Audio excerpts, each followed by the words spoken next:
Hello and welcome to the Empower Hour. Rodney Allgood here, Coach Rod, coming to you with another presentation of the Empower Hour, something we do every single Sunday to give you a pep in your step for your week and to give you some tips on how to move forward as someone leaving or creating a life outside of the Jehovah Witness religion. Today, we're going to be discussing self love. That's a big one. That's something that people don't talk about enough. It's something that people usually aren't that aware of until it's brought to their attention. We come from a background where it was kind of looked, kind of frowned upon to think too much of oneself.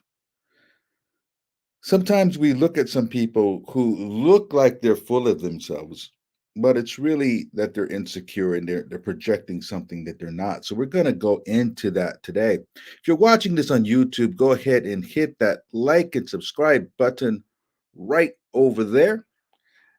Comment on it, share this video. You got some friends that need it, you know it. Everyone needs some tips as to how to move forward in life. We got to learn tools that we currently might not have. And self love is a big, big deal. So let's get into it. What is self love? What defines self love? Self love is not pleasure. It's not just giving ourselves pleasure. A lot of times we can get caught up in escapisms and think that we're loving ourselves. No, self-love is much more than that. Self-love is the respect that you show for yourself, respect that you demand of others for yourself. Self-love is uh, seeing yourself, accepting yourself. It's a lot of things.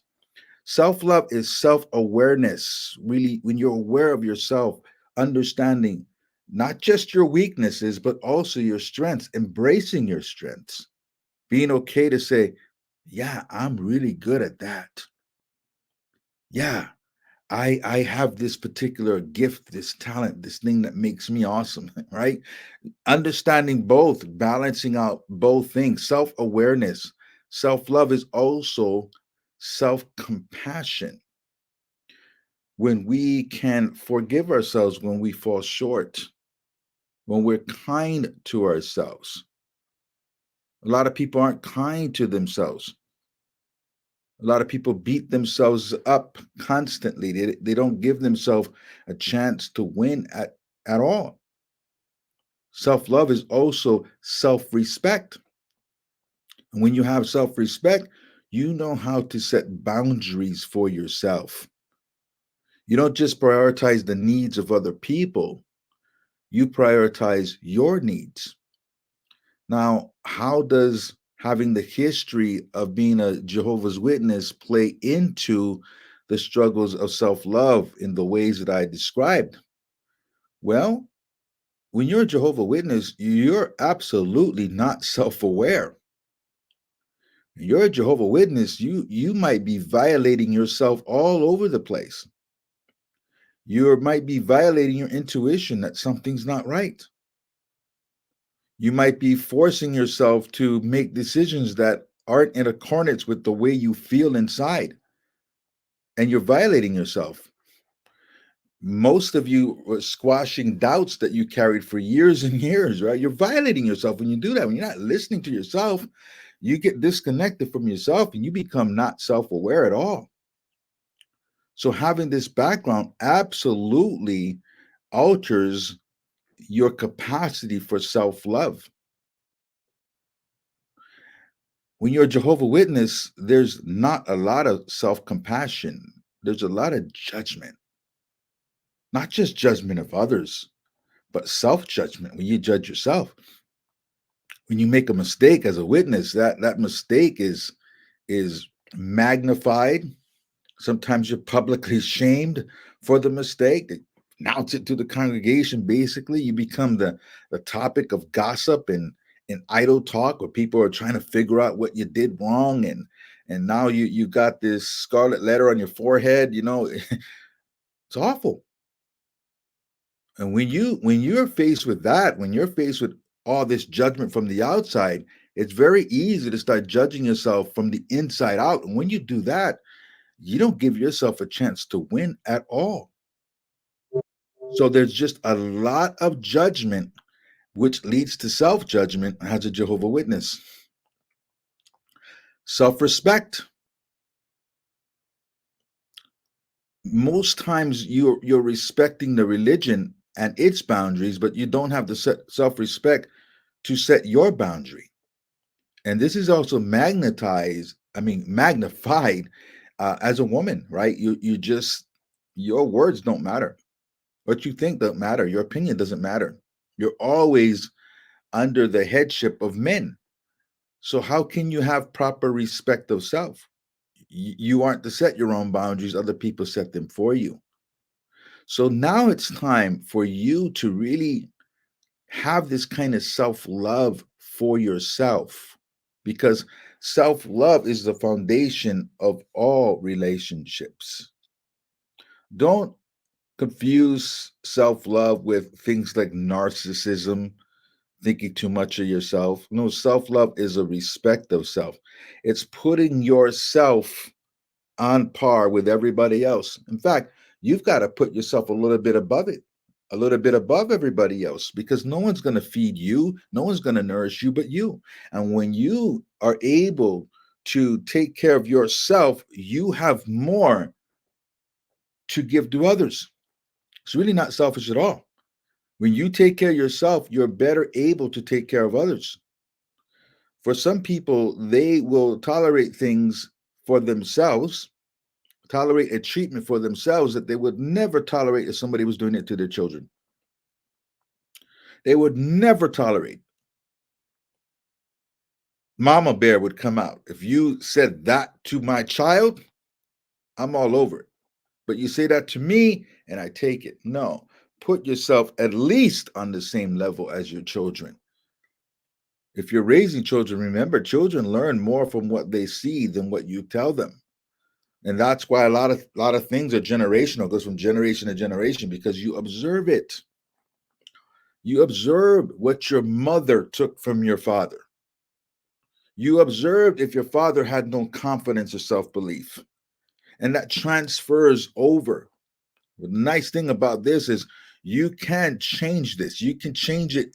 This kind of like a generational curse. And a lot of times this goes from generation to generation. And for a lot of people, if you have a mother or father, or maybe it started with your grandparents that clung on to this religion, normally something was wrong in their lives. Jehovah Witnesses, they really focus on the vulnerable people. So the people that need that paradise hope, the people that need this so-called spiritual community, a spiritual paradise, they call it, right? Their lives are usually so broken that they cling on to this religion as a its savior, right? And then they pass that on to you as if these answers aren't found within you, which they are. If you were raised a Jehovah Witness, you were never taught that the answers are within. They're always going to the outside for answers. The answers are within you, and the answers begin with self love. But unfortunately, people cannot teach you things that they don't understand themselves. So it's not where we're going to berate the people that raised us, because they can only teach what they knew. But it's on us to understand what I'm speaking of today so that you can thrive emotionally, mentally, and physically. Like I said, it's the foundation of all relationships. The way you do one thing is normally the way you do everything. So whether it's your romantic relationship, whether it's your friendship, whether it's your work situation, normally a person that doesn't respect themselves the right way, doesn't know how to set boundaries the right way, won't set them in the romantic relationship, won't set them in their friendships, and won't set them in the workplace. You become a doormat. No one wants to be a doormat.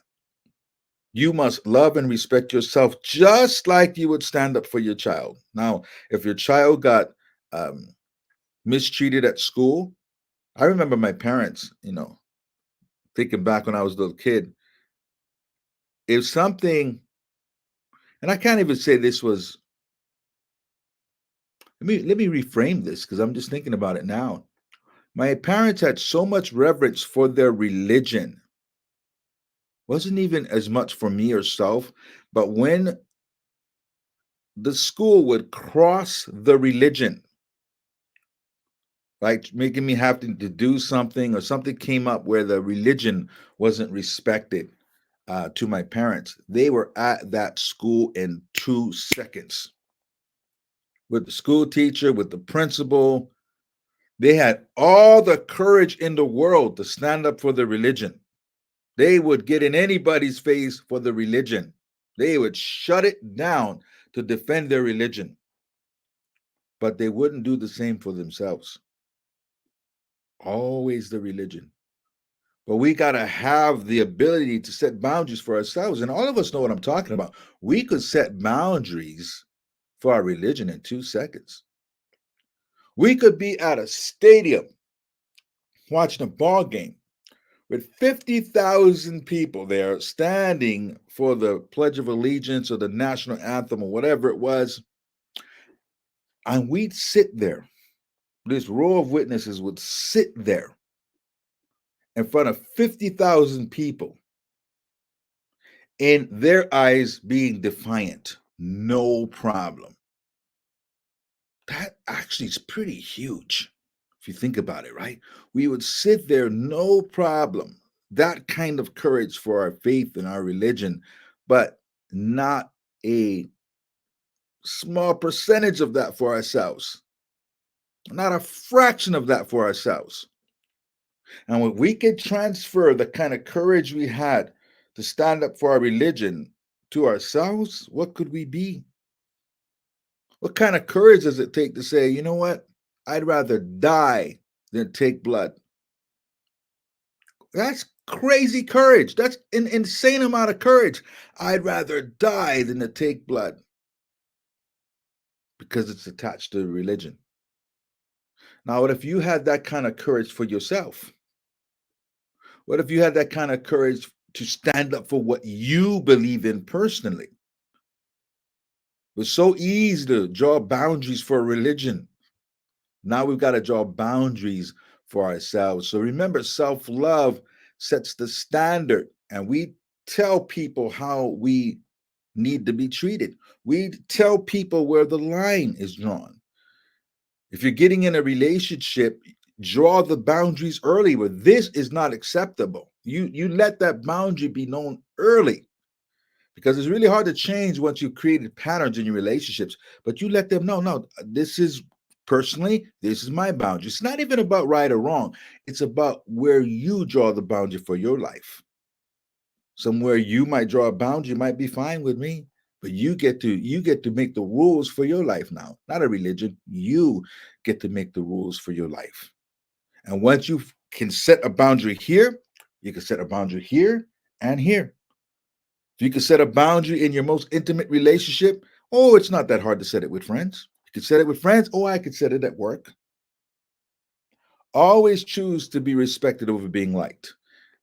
I'm going to say that again. Always choose to be respected over being liked. And a lot of times we want to be liked by everyone. And you can be liked by everyone and not respected by anyone. So remember to set boundaries in your life. It's the foundation of all relationships, is self-love and being able to dictate the rules of what it takes to deal with you. When you have a proper amount of self-love, it's going to fuel your personal growth and development as a person. When you love yourself, you want to water yourself. You want to fertilize yourself. You want to nurture yourself like a plant that you love. You love a plant, guess what? You're going to put the nutrients in there, and you want that plant to flourish and grow. When you don't love yourself, you don't take care of yourself. If you don't love yourself in all ways of life, you just don't nurture yourself the right way. Not mentally, not physically, not spiritually. But when you love yourself, you are always growing. You're always serving yourself, always nurturing yourself.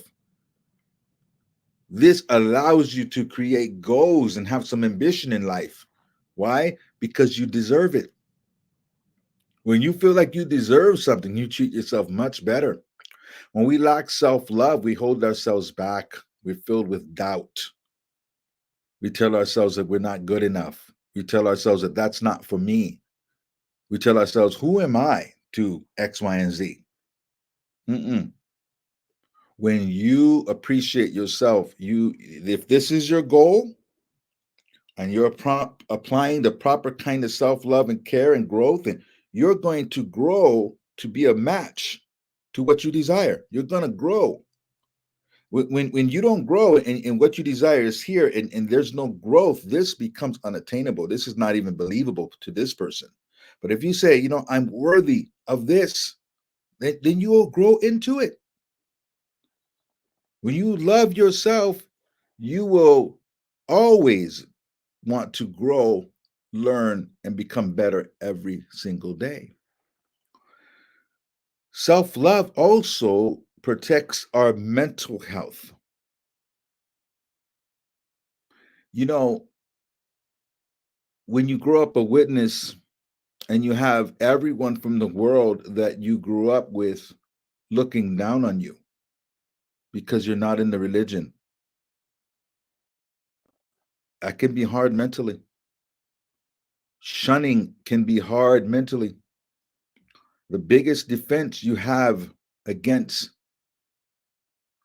getting depressed because of the shunning or being depressed because of people you love not reciprocating that love back in a way that you can relate. They love you, they are told some nonsense that makes them not show it outwardly. Most of them do love you, they just don't show it. But when you love yourself, that's your biggest protection from that affecting you so much. When you love yourself, you realize that, listen, they're not resonating with me, not because I've been thrown out from the religion, no, because I went higher, because we don't resonate, because I'm here. They're stuck here.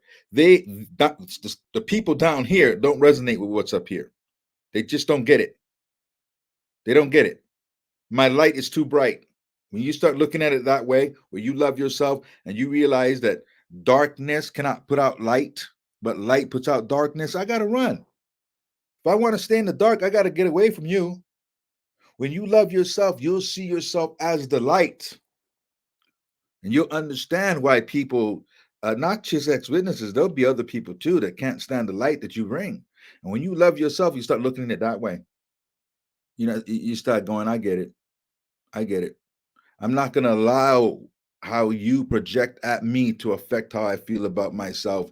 It's my protective shield. This love I have for myself is my protective shield. I understand that my self love allowed me to elevate, and that your lack of self love keeps you in the same place, that you're incongruent with yourself, that you're disconnected from yourself. That's why you cannot grow. And by looking at it this way, it's far easier to accept the shunning. We just don't resonate. One day when I was kind of working through this stuff, I remember um, my mother saying, "We just got nothing in common anymore." And it upset me. We just got nothing in common anymore. And then I said, you know what? Maybe she's right.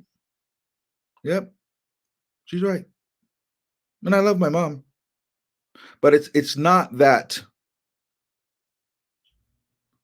she was right in the way she was seeing it, but she was right.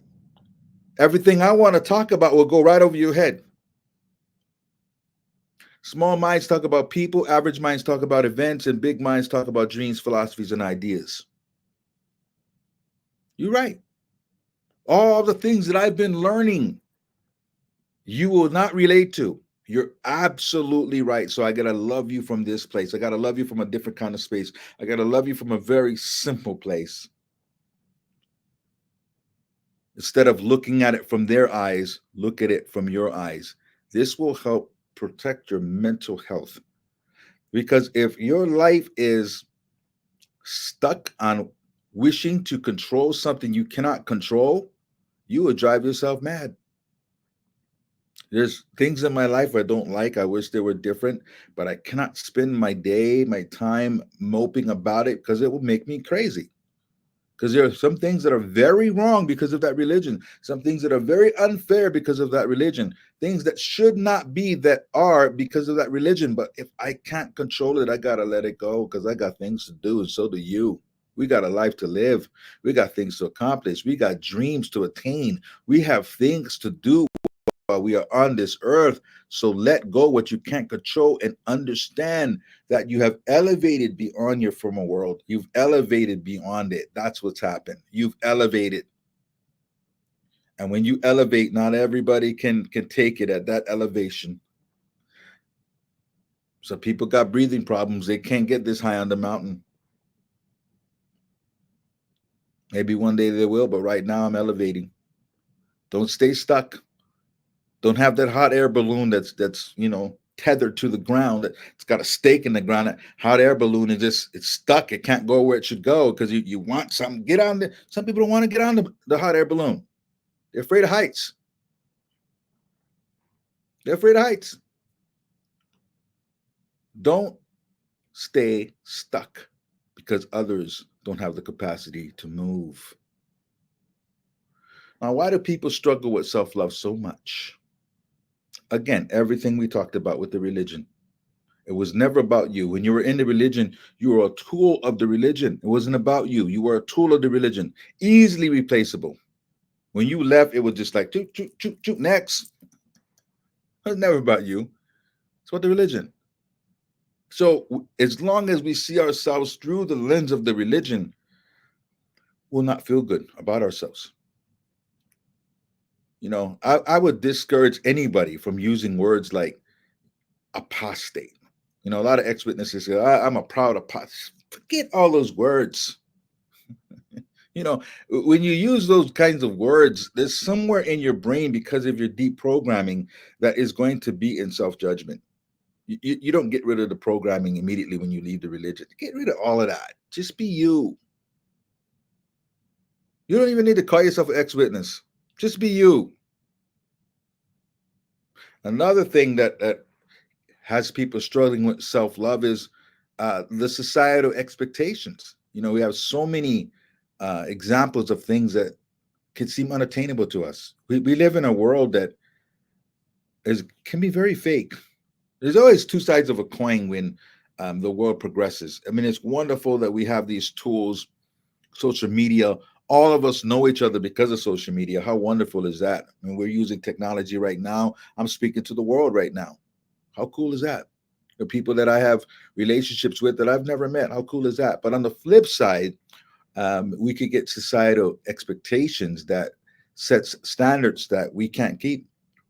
Facebook is pretty much the highlight of people's lives. It's not everything, right? So we can look and go, oh my God, look at that person. Look at the life they're living. Oh my God, my life sucks in comparisons. I know people filter their faces. A lot of young girls have unbelievable expectations of themselves because they're feeding the fake, the fake, the fake. Be good with you. Look at your gifts. Everyone has gifts. Don't compare. Don't compare yourself to other people. Everything in life is relative. I'm a normal sized person. I'm 5'11". That's a pretty normal sized man. But if I was just looking at people who were over 6 feet tall, I'd feel short because I'm focused on what I'm not what I am. Not grateful. I'm 5'11". That's average man. Average man's 5'9", actually, in America. But if I'm just looking at people over 6 feet tall, I'm gonna feel inadequate because I'm 5'11". The fact of the matter, only 12 to 14% of men are over 6 feet tall. That doesn't sound right, but it's true. But if you focus on what you're not, you will not be in gratitude of what you have. So be in gratitude to override the societal expectations so you don't always feel bad about yourself. People are always comparing. Stop comparing and admit what you're awesome at. Admit your gifts. Be in gratitude of things like your health. If you're healthy, be in gratitude. Because if something went wrong, if you suddenly had chronic pain, The only thing that would matter is getting rid of the chronic pain, not all the other 100 things that you were complaining about before. You just want that chronic pain to be gone and you'd be fine. So forget societal expectation and what society feeds. Forget what the witnesses fed you. Be in gratitude for everything that's right in your life. We all have some blessings and we all have some challenges. Conditioning makes us have a tough time with self love. And again, growing up a witness, we can really easily feel unworthy. What were you told? You were taught that you were the product of original sin. That something's wrong with you from the start. How many times did you hear the witnesses talk about the the baking pan or whatever, and there's a dent in it, and like something's wrong with you. Something's inherently wrong with you. Undeserved kindness. Something's wrong with you. Easy to go down that road of saying I'm not good enough. How many times were you trying to maintain a standard that you couldn't maintain? Many of you, when you were teenagers, thought something was wrong with you when you're going through adolescence and puberty and all kinds of crazy things happening in your body and your hormones are going crazy. You're like, what's wrong with me? You're listening to things at the meeting and thinking that something's wrong with you. And when natural things are happening and you're just, I remember beating myself up when I was a teenager, like, what is wrong with me? Having these thoughts. It's just a part of growing up. You could beat yourself up very, very easily because of the conditioning. Witnesses will easily make you feel like you are never doing enough. How many times did you get that message from the stage? More, more, more. You're not doing enough. Then you'll never be enough. Another reason why people struggle with self love is they're full of negative self talk in their minds. No one talks to you more than you talk to yourself. No one. You're in constant dialogue with yourself. And the question is, are you being kind to yourself or are you beating yourself up? Do you look in the mirror and just see everything wrong? Are you focused more on what's wrong or what's right? You will always get the evidence of your focus. If you are focused on what's wrong in your life, your mind, the super subconscious part of your mind, starts to look for more evidence of your belief. Yep. Yeah, and you suck here too. And let me show you. Well, yeah, you fell short there. Yeah, and you're no good at this. Oh, look at you. You're no good at that. Oh my gosh, you're just, your mind does that. It's always looking to confirm what you subconsciously believe. But if you're being kind to yourself with your self talk, then you teach your mind to go, yeah, yeah, you're good at that. You know what else you're good at is this. You know what makes you awesome is that. And then you get in the mindset of doing more things that are associated with your gifts and talents, and you find more evidence of you being awesome. Which way do you want to live? In a place where you beat yourself up and you just find more evidence of where you're falling short? Or in a way where you find more evidence of you being good? And when you find more evidence of you being good, the more good you do. So practice positive self talk. Let's get rid of that. No more negative self talk. So, how do we begin to cultivate the kind of self love I'm talking about? First of all, practice compassion with others and with yourself. When you are judgmental on other people, when it's your turn and you do something stupid, right, and you make a misstep, and you sometimes we fall on our face, and we're human beings, we're going to do some really stupid things sometimes. But when you're in judgment of other people, when it's your turn, you are going to destroy yourself. It's embarrassing to be the one shattering and judging other people, and then now it's your turn. No, be compassionate to others and be compassionate to ourselves. Practice compassion both ways. When you can forgive yourself, you easily forgive others. I can look at where people are making horrible decisions in their life, and I can't say I didn't make them. I might not be there right now, but back in the day, Look at what I did. How am I going to judge somebody else? When I lost my way at times. I made bad choices. I fell off the train track. Compassion allows me to say, listen, I get it. I'm not perfect. I might not be making those choices today, but I sure made them. I know where I went off the rails. A lot of people, they get to a better place, now they sit in judgment. No. Because guess what? Even if you're doing well today, you will fall off again. You will do something stupid again. It's coming. You're human, right? But being human is not a reason to be in a place of non-compassion. So stay in compassion. You're human, but be kind to yourself. If you make a mistake, just dust yourself off and keep it moving. Set boundaries. That's another way that's going to help your self love. Because when you set boundaries, you're telling yourself, I respect myself.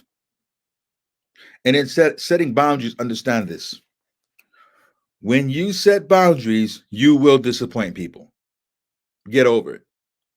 When you set boundaries, you will disappoint people. But when you set boundaries, it's kind of like the difference between getting a shot, like a doctor gives you a shot in the arm, it stings. Nobody likes that feeling, right?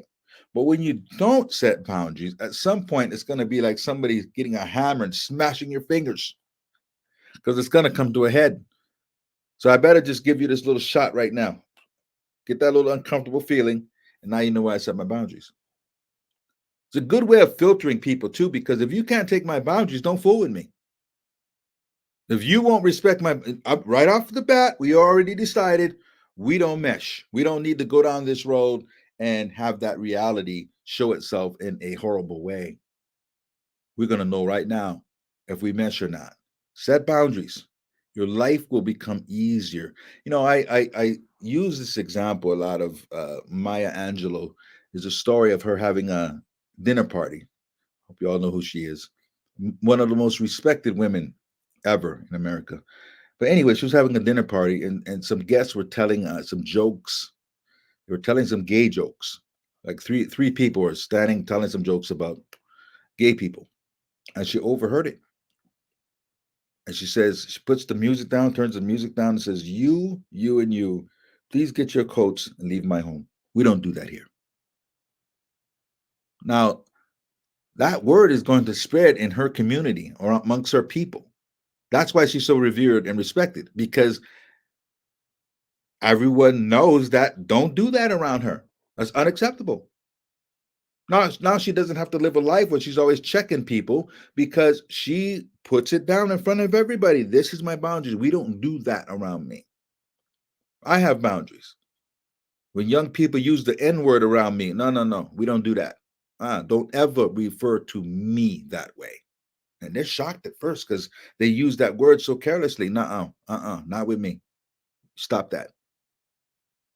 And when they bring other people around me, God, don't say that in front of Uncle. Don't do that in front of Uncle. And they'll check each other, right? But guess what? They all respect me. They all look up to me because I set that boundary. And some of them stop using it themselves. Like I get it. I explain why. No, no, no. I don't do that. Right? That gets you respect. Affirmations and positive self-talk. Remember, use affirmations. Talk about yourself in the positive. Use repetitive words that show you how amazing you are, that show you what's right about you, and you'll do more right. When you get that negative chatter, you tell yourself to stop it. Stop. Don't want to hear it. I don't want to hear it. You check yourself. You have boundaries with yourself. Another key is to engage in self care. Do things that nourish you. Go get that massage. Go do that spa day. Nothing wrong with that. We so easily put everybody ahead of us. Remember, when we're good, we have more capacity to add good. Engage in self care. Exercise. Take care of yourself. Pamper yourself. Nurture yourself. Go get your nails done. Go get your hair done. Whatever you got to do, don't put yourself in last priority. Put yourself way up there, way up top. Because when you feel good, when you have taken care of yourself, your cup is full. I always say this. Some of you heard me say this before. Keep your glass under the faucet. Keep a bucket under the glass. If your glass is under the faucet, your glass is always full. And at some point, there's more water in the bucket than the glass. But where did the water go first? It went in the glass first. And what everyone got was your overflow. Eventually, you're giving more to others than yourself, or you've given more to others than yourself, but your cup was never empty. Too many people give from an empty cup because they never put any priority on themselves. And last, I would say, surround yourself with like minded people. Don't get yourself around people that suck your energy. Don't get yourself around people that insist on putting you down. Don't put yourself around people that don't believe in themselves. Protect your inner circle. I'm not saying don't deal with those people at all, but they're not inner circle people. Protect the people closest to you and only share your dreams or your problems with inner circle people. If they're not in your inner circle, keep it light. Okay. So let's bring our panel up. All right. Nice panel today. Who'd like to start with some thoughts? Debbie. Oh, I wasn't Okay. putting my Oh, hand okay. up. I'm still oh. trying to Okay. process. I jumped on it last minute because I love this topic so much, but I have notes. Oh, wow. I let Okay. somebody go She got first. plenty to share. Let her finish up on that. She got plenty. She wrote a book while I was talking. Okay. Who wants to start? Aubrey? Yeah, this was a very timely subject. It's always something that I love to learn more about. Um, because during this whole conversation talk that you were giving, it made me recall the scripture. I had to look it up again because I had tried to excavate it, but it was the scripture in Matthew, where Peter was telling Jesus to be kind to himself. And Jesus said, "Get behind me, Satan! You are a stumbling block," and all of that stuff. So that was always in my subconscious mind when I was leaving the organization, and it actually prevented me from even entertaining what is self-love, because these are very foreign words to people in the organization. Self-love, self-compassion, unconditional love, and and even if there is love in the organization, it's always kind of twisted, and they interpret it in a way so that the organization keeps you in. It's designed to keep you in, and it's designed for you to be dependent on the organization. You mentioned that the answer is always outside, validation is always outside. So self-love is so foreign. And so when I left the organization, like I couldn't I didn't know how to love myself because I didn't know myself. You are such a stranger to yourself. You're a foreigner to yourself. That is how it's designed in the organization. And so I didn't start with self-love. I started with self-interest. I said, you know what, let me just try to get to know Aubrey. Who is Aubrey? And it was weird. It was honestly so weird. And then one of the first things I had to learn how to do was forgive myself because I didn't know better. And then I had to learn how to evolve into self acceptance and then self compassion and all of that. But yeah, I had to learn how to stop beating myself up, because this scripture was always like, if I self love was not only foreign, but I didn't like it. It was so distasteful for me because it was like pulling me away from Jehovah God. That's what that scripture meant. If I was never doing good enough, and I always thought self-love or self-kindness was like satanic basically, right? And that was one of the things that I had to learn how to do, was again switch that narrative. Instead of beating myself up, I had to learn how to have my own back. I had to learn how to emotionally support myself. I had to learn how to do the inner work. It was very uncomfortable, but gradually you become more comfortable with who you are. You start learning how to like yourself, and then you start learning how to love yourself, and then you start having that unconditional love for yourself. Yeah, it's interesting. With the witnesses, it was always about what you're doing in Hmm. regards to those witness activities. right? I'll give an example. We all had this sister in your kingdom home. She had 4 or 5 kids. Husband either was an unbeliever or she didn't have a husband. Uh, she got to the meeting late every meeting because she had to work and feed those kids and no help. And she was late, and she wasn't out in service much because she's got a lot to do taking care of all those kids. And this was the person that was never invited to the gatherings. This is the person that everybody that as a kid you didn't hang out with their kids because they were spiritually weak, right? When that person is actually superwoman, that person is actually, she is holding it down. I mean, she's putting food in the mouths of all those kids all alone and working and trying to. She's actually superwoman, but she ends up feeling like she's not good enough because she's the one that's kind of judged, and she's the one they're spiritually weak, and you know it's awful. And the story that they're telling themselves because of the feedback they're getting from other people, and that's why you got to really watch the feedback you take from other people. You got to be able to tell your own story. And as you tell your own story, trust me, you will find your tribe. If you are good at telling your story and believing your story, you will find your tribe. But when you're a witness, you're given your tribe. This is your people because they all believe in the same thing. So get good at telling your story. And I'm glad that you decided to go on that journey, Aubrey, where you said, "Who is Aubrey? Let's go on this journey," right? And once you do that, okay, now you'll be able to find your way in life and find your people and find where you belong. And it's going to be something unique for you, not because a group of people all think the same way. So thank you for that share. Next, Dean. Yeah, I was just thinking all of those, the little maxims that we were taught, don't think more of yourself than is necessary, and, don't stand out, and who are you to show your talents? And I'm paraphrasing those ones, but I remember going through a Bible ages ago when I still had one, and crossing out stuff with a big black marker and going, "Don't believe that anymore. Don't believe that anymore," because because I was going, I don't want those thoughts in my head. But it was interesting. I listened to something the other day, and it was about a guy who was a rookie in some sport team, and I can't remember. And he missed some shot that he took, some penalty that he took, and then afterwards he was sitting on the bench with his hand in his head in his hands like this. And apparently a reporter went to him afterwards and said, "You're really feeling bad?" And he went, "No, I'm trying to figure out how I can do that better because I made a mistake."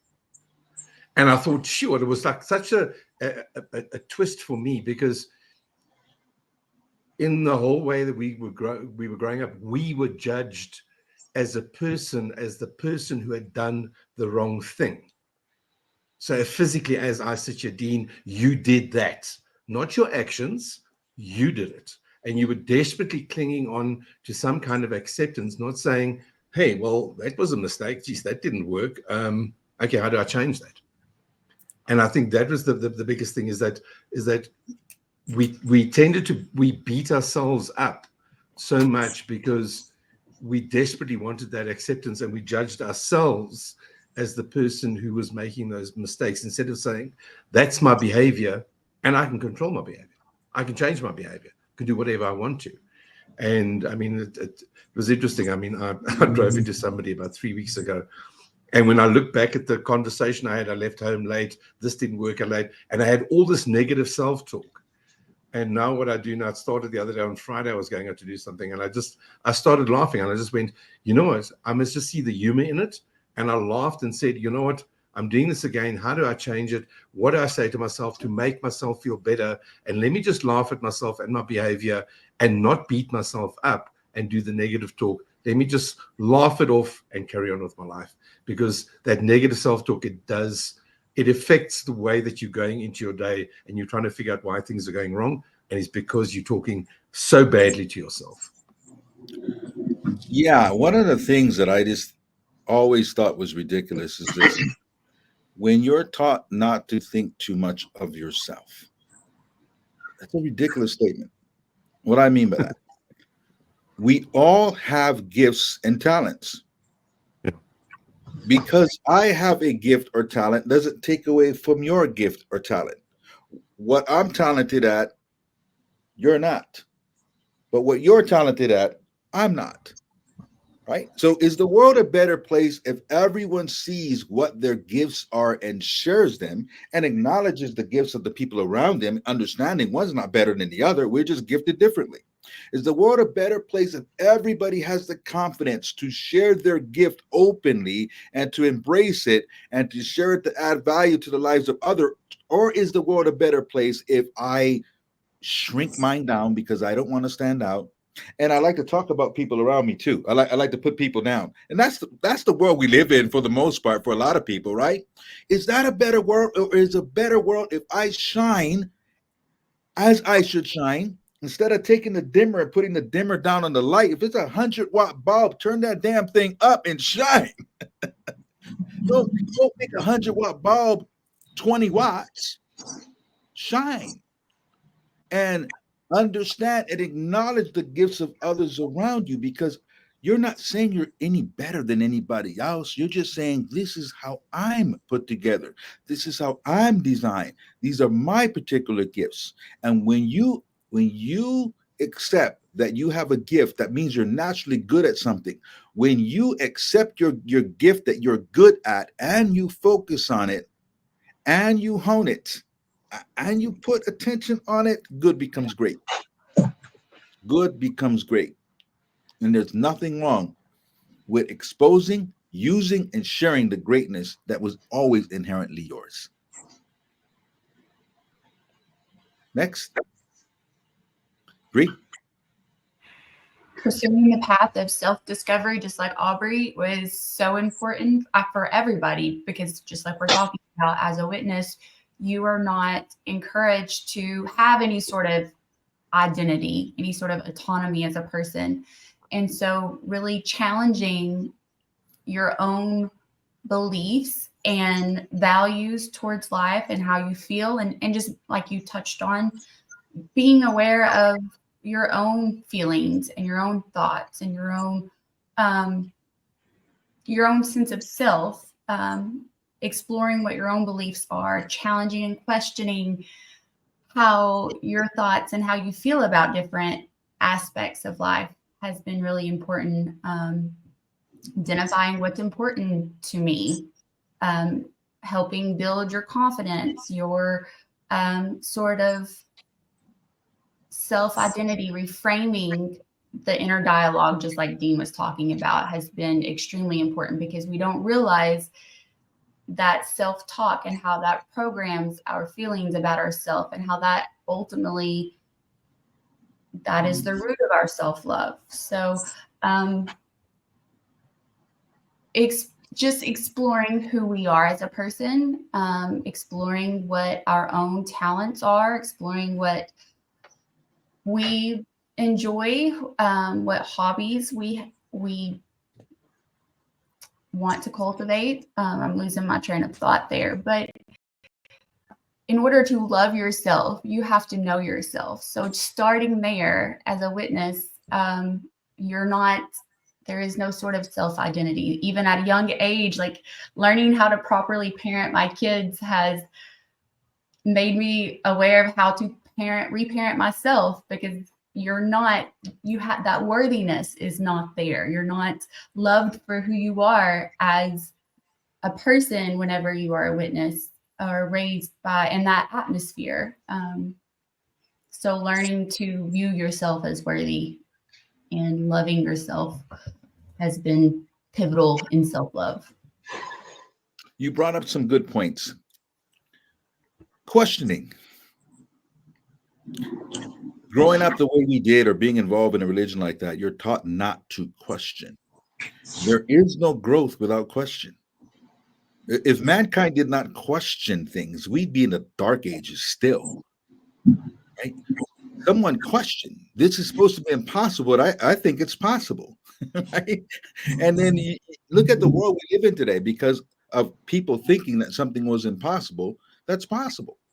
And it took that person's unique perspective to bring about whatever inventions that what we're doing right now is crazy. We never thought 25 years ago, 20 years ago, we'd be doing this. I mean, really think about how questioning evolves mankind. So for yourself, You got to question. And when you're in a religion that doesn't allow you to question, something in you starts to die. Something that's supposed to be flourishing will begin to die and shrivel up inside of you. You're unique. You have your own unique perspective. If we weren't meant to be unique, we'd be like animals. Animals operate on instinct. We are the only creatures that can imagine something and bring it to life. I can look at a plot of land, I could see a house on this plot of land, and a year later, there could be a house on that plot of land that I saw in my mind's eye. We're the only creatures that can do that. And that is stifled as a Jehovah Witness. Exploring is stifled because exploring brings questions. Right? So you're supposed to just shrink yourself down and be sheep like. Sheep follow. They're not taught to think. They just follow. You could lead a whole herd of sheep right off the cliff. If the right one goes over, they will just walk off of the edge of that cliff, right? Because they're following. You were made to be different. Embrace that. What people say about you has nothing to do with you. What people say about you has to do with their programming, what they think about themselves. If people did not accomplish something in life, they will tell you you can't. If people have done it, they will tell you you can. Neither person is talking about you. They're talking about themselves, and they are projecting upon you, negative or positive. Awesome. Next, Gary. Conditioning you mentioned before. The witnesses, but not just the witnesses, any high control group does the same thing in a different way. But even politicians and the media and governments, they all use words to condition us, as well as other things. The witnesses are really big on using words. So you mentioned apostate. Well, just last night, I had a really, really long phone call. You'd probably give me a gold medal if you found out how long it was. Give me a medal for the longest phone call ever. But anyway, it was with a very dear friend of mine who would probably describe herself as an atheist. I'm 99% sure that would be the label, right? And so we just started talking about the Bible, and I don't read the Bible anymore. I don't remember a lot of the verses because I don't know what to make of it. But there was always this one expression that bothered me, and I threw it out there, where Jesus said after all is said and done, to say to yourselves, we are good for nothing slaves. What we did is what we ought to have done. And that always bothered me. Like, why would Jesus say that? And this person I was talking to has the utmost respect for Jesus as a man, can't understand it either. So she starts Googling all these different Bible translations to see what it really says. And it turns out that of, I don't know, 20 or 30 translations, none of them use the expression good for nothing slaves. It's the New World Translation that is one that's harsh and severe. And that's what the witnesses use. And of course, and I'm not, again, going to get into a Bible discussion. Don't worry about that.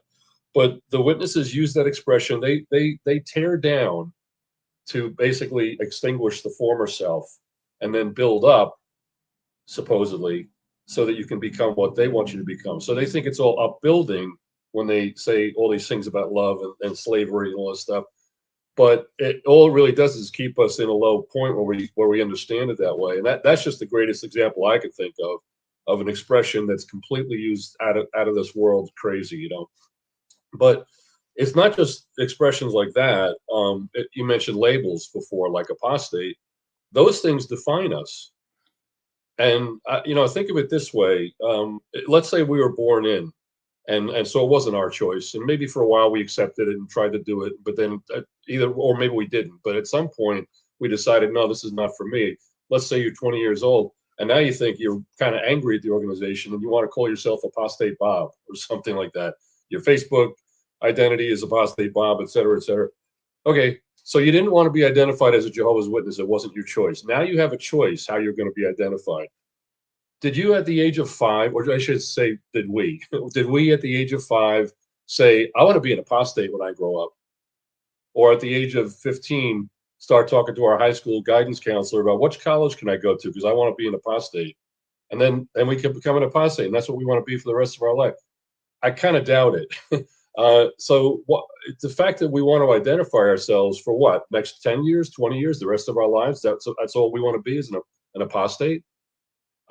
It just really doesn't make a lot of sense. It's everybody's prerogative, and I understand people will do it out of a sense of, an activist kind of a sense, or out of anger. I understand that. Maybe it's part of the recovery process for some people.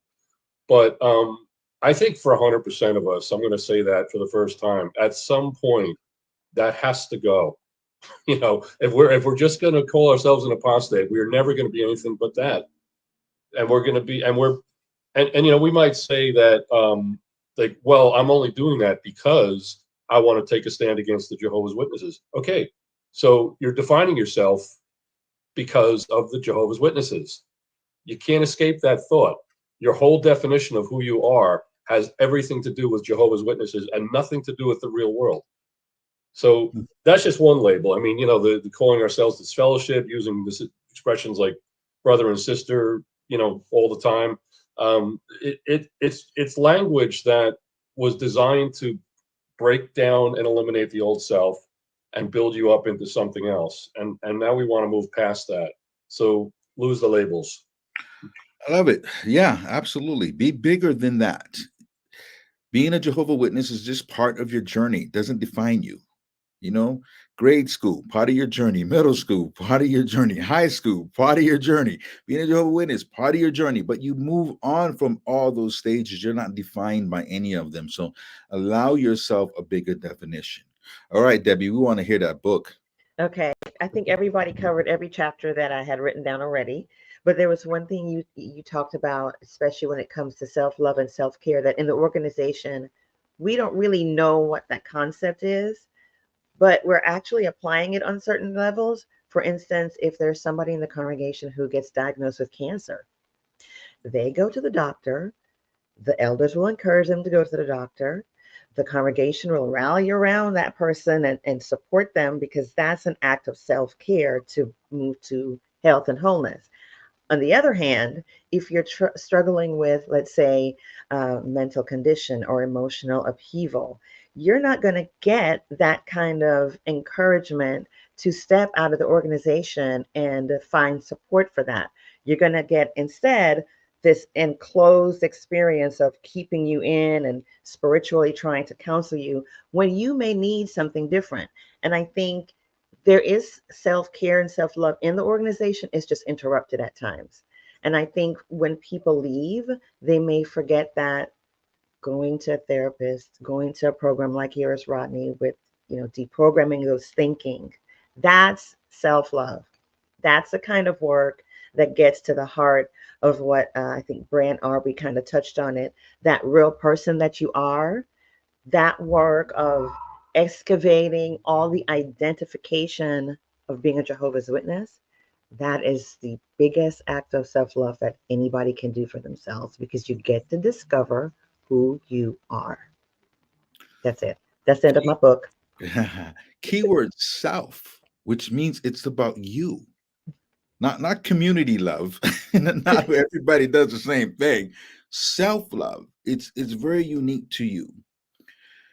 My friends, remember, you are more powerful than you understand. Your thoughts, extremely powerful. Everything's about energy. Sometimes you might be out and somebody walks in the room and you're like, who is that person? Did I see him on TV? Right? Because it's an energy. This person has an energy that is just massive. That's just self-love, just magnified. And you feel it. And I'm not talking about people who are grandiose and just, think they're better than people. Just people who just have a big embracing energy. You are so powerful. You can test your power every day. This is something I do. I will text somebody randomly. I did this yesterday. Somebody that a good friend of mine from Hawaii. And for some reason, I just sensed that she might be going through a tough time. And I just said, I just told her how awesome she was. She hadn't heard from me in a while. I just told her how amazing and awesome she was. And she said, oh my God, Rodney, I needed that so much right now. That's how powerful we are. I made her day. I made her day. We had a little conversation, and just what she needed in our interaction was given to her. And that's how powerful every single one of us are. I found that when I was going through my hardest of times is when I was the most self-absorbed, because it was all about me. And part of the growth that we all are seeking, even if we're going through a tough time, can be found if we take care of ourselves and then use that overflow to bless the lives of others. So, in closing, remember this: thoughts are so powerful because everything begins with thoughts. Thoughts become words, words become action, action become habits, habits become your character becomes your life. So begin with your thoughts, control your thoughts. Powerful, powerful thoughts. Self care affects those thoughts. So make sure you take care of yourself and you stay in a state of self love. So, my friends, thank you so much for being here to the panel. Thank you so much for taking time out of your day to join us and add value to other people's lives. For those watching us live, thank you for taking some time out of your Sunday. Make it a happy Sunday fun day. For all of you watching on the replay or YouTube, thank you for joining us also. And if you're watching on YouTube, share this with your friends. And we will see you next week. Enjoy your day.